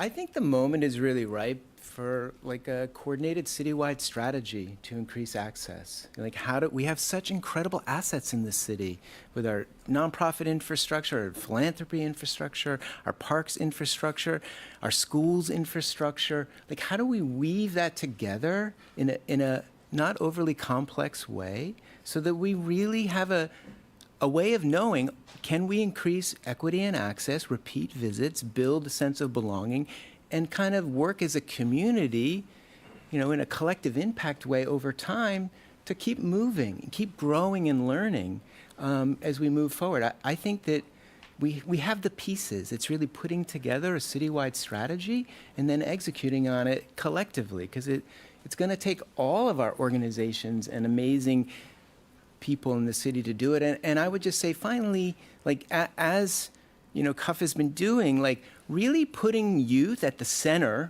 and the groups that we're really trying to create this access for at the center of the creation and generation of what the it actually looks like, because that's going to be the most effective and powerful, at least in our experience. I really appreciate these thoughts around kind of building out stewardship to forge that connection. And I think you've all talked about that in different ways. Our report is exploring the idea of an NYC Youth Conservation Corps. The idea is not that we don't already have pieces of this. I think several of you also mentioned, look, we have some of the infrastructure already, individual organizations that are doing this. The Natural Resources Group takes interns through the Summer Youth Employment Program every year, but generally at a small scale and uncoordinated in most ways. In our report, we're considering this idea of something bigger, a citywide effort to actually employ young people in New York City to do some of this work. I'd love to get your thoughts briefly about that idea, but also I think to ask the correlated question, which is what do we need our workforce system to do to be able to generate the talent that we need to care for our wild places? And I ask this in part because we know that the city's ability to do so is severely constrained, but also because we know that the ecological needs of these systems are growing right now. They're under immense strain. So I'd love to, maybe it's a two-part question, get a little bit of your thoughts, and we'll turn it over to our audience after this, but around what do we actually need a workforce to do in our natural areas? And can we envision a bigger idea here to actually put New Yorkers to work helping to achieve this? I would open by just saying that it feels like we need to see parks and open spaces and natural areas as more than just the plants. Like there's just a number of ecosystem services that we get from these spaces that aren't really priced and monetized. And if we value them for all of their benefits, then I think you're unlocking resources to actually hire the young people that we're training. Right now, we have an apprenticeship program that leads folks to placement in different conservancies and opportunities across the city, and we have internships that help young people find STEM careers. But the placement part is, I think, the challenge, particularly when so much of that infrastructure is city run, right? And so until we recognize the ecosystem services and value that these spaces provide, and stop just thinking about it as like a park thing. It's a stormwater thing, it's a climate thing, it's a health thing, it's all these all these intersections that need to be brought in to actually create the opportunities to hire the people that we're training. In addition to the training, I don't want to dismiss the need for training, but I feel like the placement piece and that intersectional piece is missing oftentimes with the silos of city government. So I'll add, so the reason why I'm sitting here is because I started as an intern with a former commissioner who's in this room when I was in high school. And that opened the door to a meaningful career in parks, open spaces, and in public service more broadly. So I very much believe in the power of exposure at the high school level, and definitely appreciate and recognize how, unfortunately, there can be a cliff, right? So there's this, investment in paid experience and training that without then the college access or workforce readiness training, unfortunately, young people can get lost. And I do think that there needs to be this coalition building. Something we're trying to do with the Parks and Open Spaces Partners Coalition is have the power of all of our respective internship programs and really invest in those ladders to make sure that there's a warm handoff and an entry point for people to get jobs. I also agree with what Sid said in terms of reframing kind of the value of this labor force and workforce. We call these, green jobs or climate action jobs. Also, in light of AI, we need to be really thinking about how that impacts, of course, the entire government and nonprofit sector as a whole, but parks and open spaces, stewardship. At this point, it seems to be relatively sustainable path forward. Technology is changing all the time. There are automated robots who can cut grass, but I think we're still a ways away from kind of thinking about, how that is actually going to take jobs away. So there's meaningful opportunities for employment, and I think that we need to stack hands together to sort of talk about the impact for our green economy that these workforce and training programs can have. I think that thinking about something like a youth conservation corps is really, really important, and we need to build those entry programs that provide the training and the first time opportunity for young folks to experience that. But if I'm in high school and I'm looking at a summer internship or a fellowship opportunity that provides me with that experience, I'm going to look at what the job market looks like. I'm going to look at what is it going to give me in the future when I'm in my 20s and I want to start building my career. And so that goes back to the bigger systematic question of the need for public investment to put the job market on a similar trajectory to the challenges that we're facing, which are growing, and so the job market has to grow in parallel to that. And there are different ways to do that. So if you're thinking about something like a youth conservation corps, we have at the NYC our fellowship and internship program that Christy mentioned, which a lot of them later on ends up working in parks or with some of our Conservancy partners.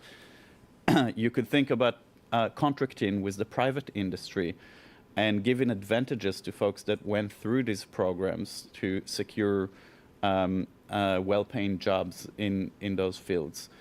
You can think about what advantages that will give them in public agencies when they're looking at hiring. So they could really see the benefit of these opportunities more than just a summer experience or a high school experience, but actually solid career building opportunities.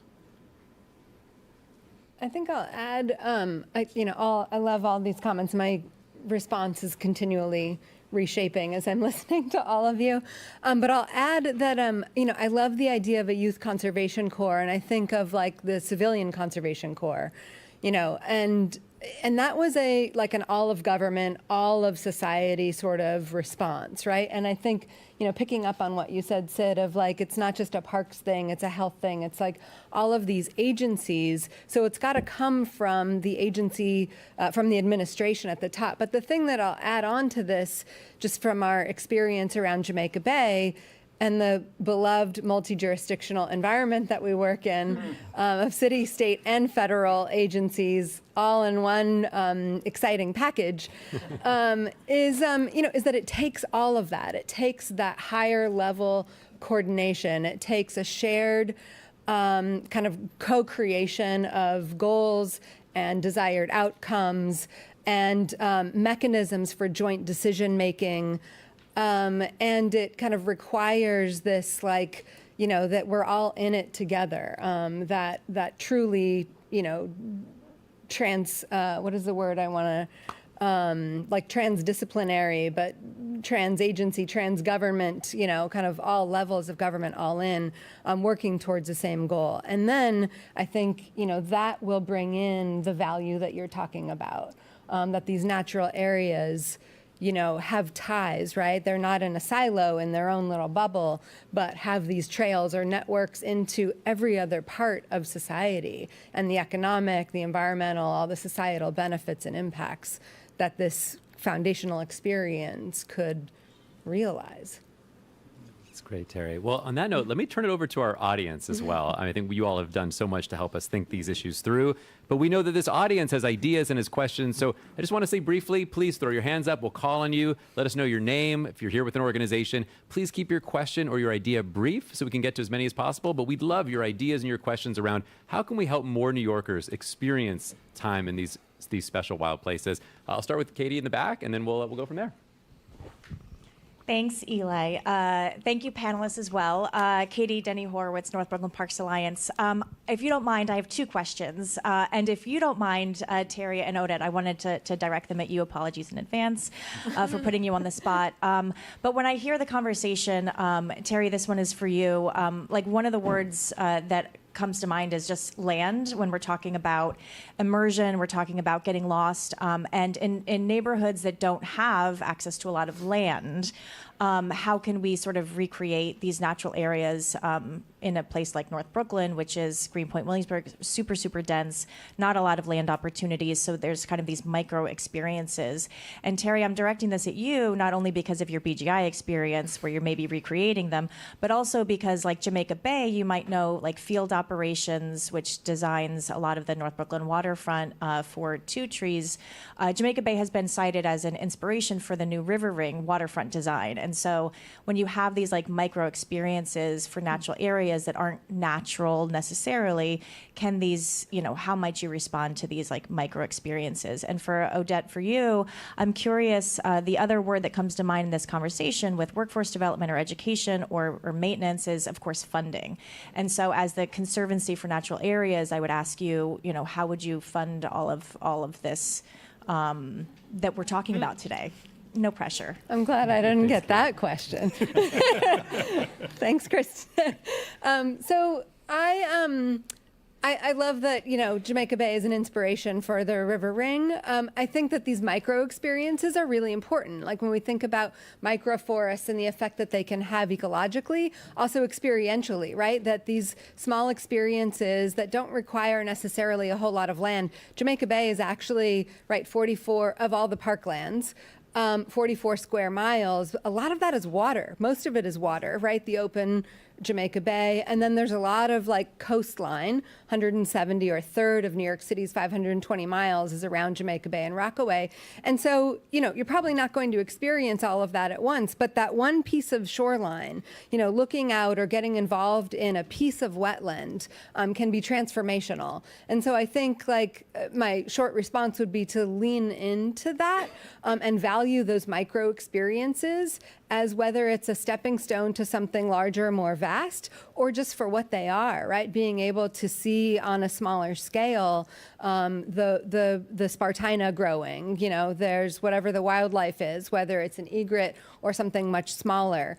Looking at, little crabs, et cetera, kind of experiencing nature at whatever scale is available and then valuing it as such and making as many people aware of that as possible. I think for us and organizations to be able to shine a light through social media posts or things of that nature on the micro can be really helpful, and in bringing a visual to that. So I'll give you my credit card details later, but but the funding question, it's this big, hairy, complicated thing, but it's also pretty simple. It's about prioritizing those spaces for both public and private investment to support them. And we do a lot of work with our partners to advocate for public support to grow for these spaces. Just some numbers first. Our research shows that every dollar invested in natural areas has a return of between $84 and $120 in climate, health, and social benefits that it provides. And today, if I'll talk, for example, about our trail system, which is 300 miles of trails throughout New York City, the staff at the Parks Department that's caring for this trail, when we're talking about permanent staff, and Christy, sorry if I'm wrong with the numbers here, but I think it's about 6 permanent staff that takes care of those 300 miles of trails. So obviously the first thing that we need to do is to just have more public investment. And when it comes to the city and the current administration that's really highlighting the need for affordability, this is a really high return investment, and it's critical and timely, especially now when we see the federal funding basically disappearing, and that shows with both staff that is no longer there from the Forest Service, and of course grants that are disappearing. So this is the time for our local leadership to step up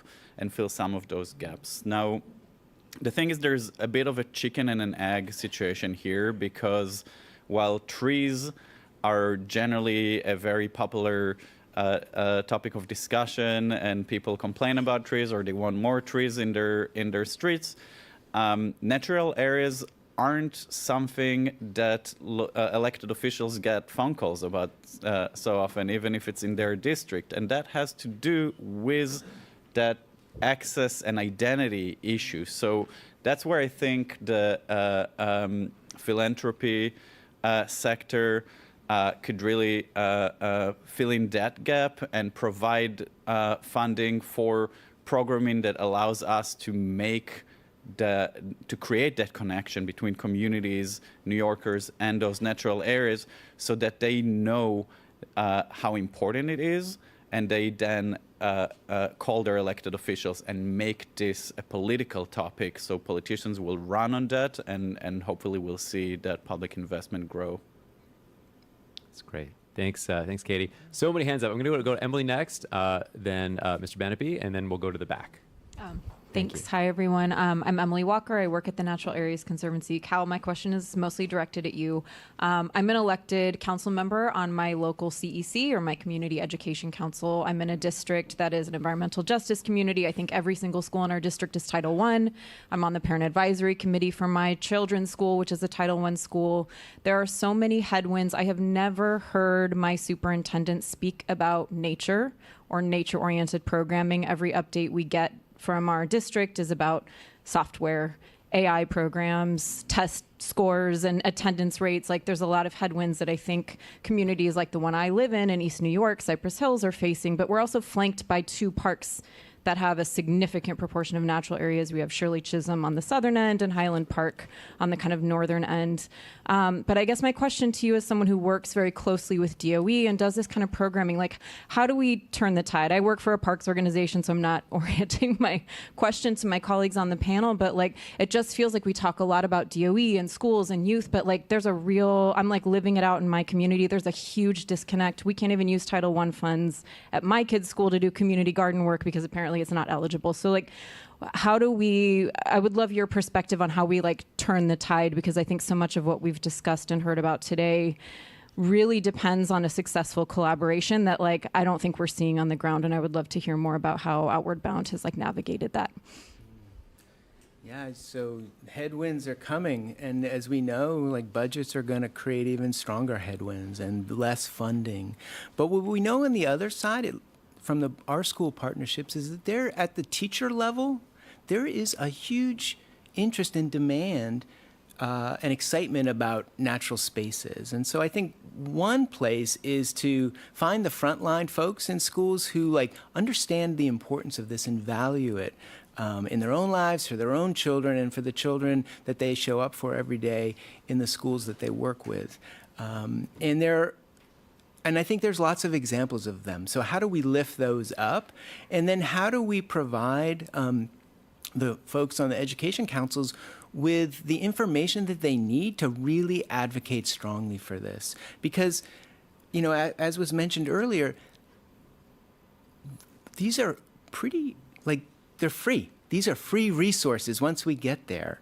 I think figuring out examples of how nonprofit organizations can successfully continue to partner in the communities that they operate with, it's really school by school level, district superintendency level work, and my experience is complicated, but school by school level, really figure out what are success stories, how do we highlight those and get more attention around them? Like, we're this summer starting a what we're calling an urban exploration program, where we're partnering with schools and community-based organizations in the communities that young people live in to figure out, like, working together, where are the green spaces that we can explore and enjoy together. So I think there's opportunities with the frontline workers, giving community education councils and representatives and parents the information they need to advocate, and then, again, really like tapping into the people that want to move in this direction, and not to minimize the headwinds. That's why I think the Portrait of a Graduate is a really powerful lever, because the system responds to the accountability measures that the state creates.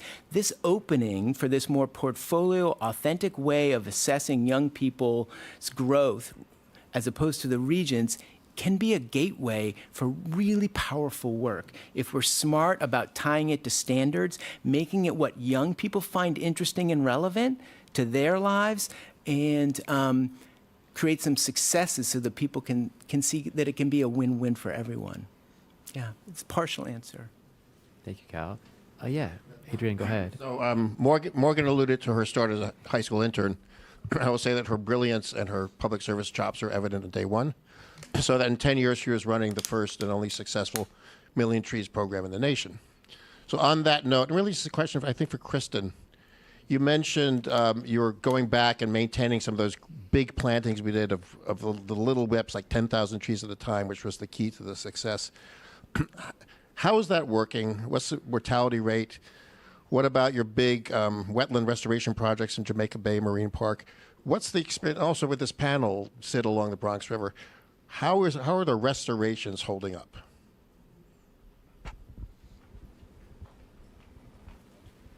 For that question, Commissioner. I'll say, pretty well is my quick answer. We've done research that shows that of our restoration plantings, they're 93% survival rate. So not bad, but fun story is we've had to revisit some of them and actually thin out some of the plantings because they were kind of reaching a stage of arrested development where, you want the trees to go into the canopy, and if they're all competing too much, they won't. So that's just a funny story. But and then wetland wise, I think wetlands, I think the big restoration projects we've done continue to thrive. Absolutely. Garrettson Beach, Soundview. Right now we're doing a big project at Spring Creek with the Army Corps of Engineers. Fingers crossed that one thrives as well. But back then, not to say that we weren't considering sea level rise and climate change, but I think things are maybe a little more dicey than we projected back then. And so now we need to revisit with an eye to possibly adding sediment to the marshes to increase their elevation, which is a newer technique specifically intended to address sea level rise. So I know I got a little technical there, but overall pretty good. And I think it's rewarding for people like me to go back to places that we planted, back in 2009, 10, and just see wow, this is doing pretty well. Of course, there's heavy competition, but it's not unmanageable. And shout out to New York City Parks for all of that work at Idlewild Park and the thin layer sediment placement there. It's been fantastic. Rich, we'll go to the middle there. I see your hand up, ma'am, right there. Yep, go for it. And then, in the back. Hi, I am Tasha LaDonna. I'm a forest bathing practitioner and somatic nature-based practitioner as well. And so a couple of things that I've noticed, and just thank you to everyone who's spoken today, is that we've talked a lot about the access in terms of transportation, schools, programming. I did not hear much about accessibility for ableism and people who cannot get to the park. There are a lot of people who have chronic illness, mobility issues. The park sometimes is a challenge for able-bodied people to maneuver through. And so when I think about the initiatives that we have, the question becomes how much focus is the mission to complete and have a successful program, and how much is it about the actual person and what parks and the health benefits that it can have and should have for everyone. And so I also think about the fact that a lot of the great things that are being done are in a bubble. If I wasn't in this industry, I probably wouldn't know about these conversations. There are a lot of people who don't know about this. A lot of youth are not going to take a chance on their Saturday where they don't have school to go to a program that they don't know what's going to be there. A lot of parents aren't going to like hustle up their kids and go to another borough when they don't know if it's going to be overcrowded or oversold or they got to turn around. And so with all the successful things, my question becomes, or my comment becomes, how much are we using social media to kind of broadcast what's being done? When people, especially people of certain communities, can see themselves already in a space, then they start saying, oh, wow, when's the next event? Kind of saying, come to this event, and I don't know what it is, and I've never experienced it, but you want me to put forth the effort is not going to get most people there, but being able to advertise, people are on TikTok, they're on Instagram, to see that, oh my goodness, look what they had last week. Oh, look at these people who already look like me engaging. Well, now I can see myself and I now want to engage. And then the other part becomes the parallel events. If we're having a seating event, is it possible to create that for people who can't go out to the park to be able to get supplies and from their home do virtual park events to where they're still included in these kind of things from their homes and things like that?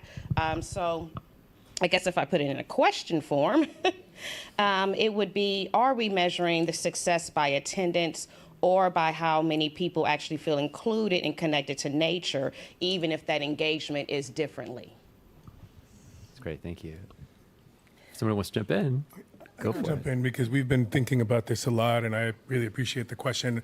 I mentioned earlier that our people, our community is kind of our biggest resource and the one of the places that we're growing because we can't organize enough opportunities for folks to volunteer, to get plugged into stewardship. As we grow that work, we've also taken on this question because we understand that many folks do want to participate, but have different barriers to access. And so the way that we are able to customize and provide a menu of options to plug in. Still in person, I think the virtual idea is a fascinating one. But we've definitely expanded from if you're showing up to do stewardship with us and to remove invasives or plant trees and shrubs, there are other ways that folks that can't from an access, from an ableism perspective, do that work, right? And so we provide a menu of options up top and work individually with folks to make sure that folks can be, involved in the photography of the event, in the drafting of posts on social media for the event to recap the event. Other ways that we as an organization want to capture the work, want to promote the work, want to make the work accessible, and working with folks that step up and show up to make that possible. But I do think there's a lot of growth and a lot of opportunity in that. One of the other ways that I'll mention is, getting folks on the water, right? So a big part of our mission is, getting people to fall in love with the river and by extension show up in different ways for the green spaces and the river. I think doing that in a way that creates opportunities for 3-year-olds, which, have a lot of energy, but also for seniors who, have, necessarily sometimes have challenges with mobility, thinking about ways to do that and setting aside resources and time for those types of experiences as well. Awesome, thank you. I think we have time for one more. Someone's got the mic, and I think that might close us out. Okay. Hi, my name is Raven. I'm the founder of Vader. It's the app that gets the people going. And honestly, I'm really happy that your question came before mine. So this is why. So what I created is a kind of like social media community platform for physical activity where people can get together based on any type of physical activity they like to do. Okay. So one of the things is, I believe you asked a question about how can these micro experiences happen in different areas. And then you said something about seeing these crabs and whatnot. So the way you could think of the app is like Pokemon Go, but for humans and for them evolving. And what we want to do is just like facilitate ways where people can engage in the real world and have these IRL experiences. So one of the things I think would be really cool, we're a private company, and as you were saying, with like chimes changing and budgets changing, we really want to facilitate a lot of that, a lot of the resources with the parks community. I was invited here by my friend, and I think it'd just be really awesome to highlight all of these natural spaces in New York. I'm a native New Yorker. So with that, when it comes to these social media experiences and highlighting the access, as well as like, making it not just about plants and forests, but how awesome it is to be outside and do different things. I remember going to Prospect Park when I was like 23, and it was late at night, and like it was a really weird sunset, and like I don't know what part of the park I was in, but it was just like super like wavy, and I was like, whoa, like I don't remember, I've been to this park before, but I don't remember ever seeing it like this. And it's just like those experiences like really last with you for a long time. Someone saying they've like never been to Central Park before, like that, like people don't experience the city. And yeah, I would love to do like programming with all of you, because I remember you were saying that like in terms of like bringing all of these different efforts together can be difficult, whether it's like having seniors experiencing these things or like accessibility. So if that programming is accessible and also made like really fun, it could be cool. That's just, I don't know if I had a question, but I guess I just wanted to share. Oh, okay. So the website is Vater, VATER.world. It's the app to captivate, activate, motivate, and elevate humans. And that's it. Thank you for asking that. Probably should say it. Thank you so much for sharing that. And another thank you to our amazing panelists for this conversation today. Yeah, thanks, Bob. And also for Kristen King for our also a great conversation earlier this morning. I'm Stephanie. I'm CUF's Chief of Staff. On behalf of our team, thank you so much for coming to this morning's event. If you did not get a chance to grab food or coffee earlier, there's a ton in the lobby now waiting for you. So please do feel free to grab some, take some home with you or to your colleagues. Another big thank you to the Helmsley Charitable Trust for making today's event and our research on this work possible. We do have a report that will be out soon on this topic, so be on the lookout. And we hope to see you at the next event. So.